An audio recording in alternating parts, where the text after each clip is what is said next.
অনেক দিন আগে এক শহরে থাকত গরিব ছেলে আলাদিন। সে ছিল দয়ালু কিন্তু একটু অলসও।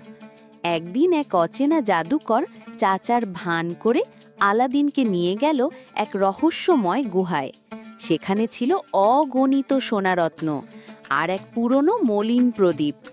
আলাদিন যখন প্রদীপটা হাতে নিল, হঠাৎ গুহার দরজা বন্ধ হয়ে গেল।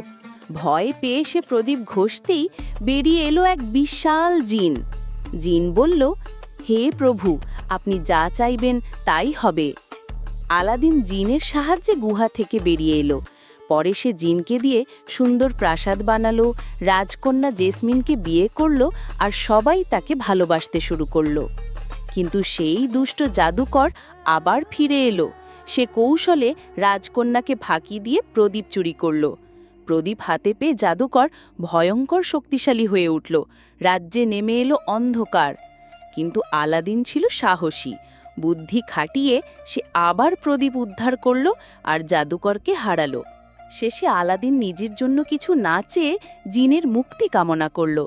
জিন খুশি হয়ে চিরদিন আলাদিনের বন্ধু হয়ে থাকল। এইভাবেই আলাদিন আর জেসমিন সুখে শান্তিতে বসবাস করতে লাগলো।